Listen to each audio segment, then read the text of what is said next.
जब आप अपनी तुलना दूसरों से करना बंद कर देते हैं ना, तो आप एक प्रकार की शांति और संतोष का अनुभव करते हैं। लालच की कोई सीमा नहीं होती। जब एक लालच की संतुष्टि होती है तो उसका स्थान दूसरी इच्छा ले लेती है। यह एक किस्म की बीमारी है। इससे सिर्फ महान लोग ही बचे हुए हैं।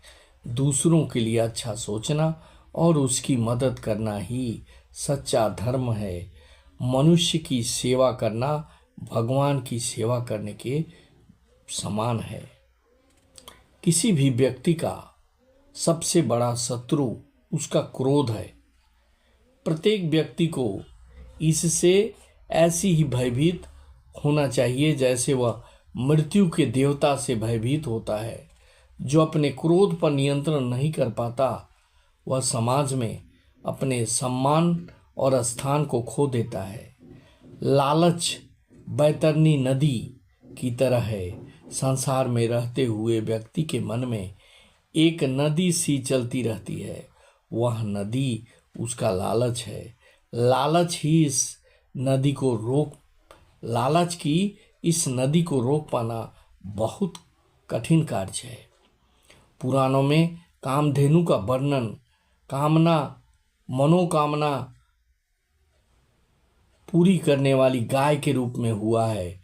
शिक्षा की तुलना कामधेनु गाय से की गई है, क्योंकि इसकी सहायता से आप अपनी सारी इच्छाओं को पूरी कर सकते हैं। इसलिए प्रत्येक व्यक्ति को शिक्षा प्राप्ति के लिए कठिन श्रम करना चाहिए। संतुष्टि की तुलना पुराणों में वर्णित नंदन वन, मनोहर खुशी प्रदान करने वाले बगीचे से की गई है। एक संतुष्ट व्यक्ति हमेशा अभूतपूर्व खुशी का अनुभव करता है। इसलिए भाइयों, भगवान को पाना है, खुशी पानी है, तो श्रद्धा और भावना को ठीक करना होगा, लालच से दूर रहना होगा, क्रोध पर काबू करना होगा, जिससे कि मनुष्य खुशियों के अंबार में बैठ जाएगा। मनुष्य के पास अपार खुशी होगी, अपार संतुष्टि होगी। इसलिए इन बातों पर ध्यान देने की आवश्यकता है। दोस्तों, जीवन एक बहुत कठिन रास्ता है। इस पर चलना बड़ी मुश्किल होती है। अधिकांश लोग अपने जीवन से हार मान जाते हैं, अपने आप को कोसते हैं, अपने परिस्थितियों से लड़ नहीं पाते। वे सोचते हैं कि हमारा तकदीर में, हमारा भाग्य में ये नहीं है, वो नहीं है। हम अपने हाथों के लकीरों को बदलने में सक्षम हो सकते हैं यदि हमें दृढ़ संकल्प हो। संकल्प एक ऐसा चीज होता है जिसके तहत अगर व्यक्ति चाह जाए तो कोई भी चीज उसके लिए असंभव नहीं है। मनुष्य में इतनी शक्ति होती है कि वह अपने भाग्य को बदल देता है।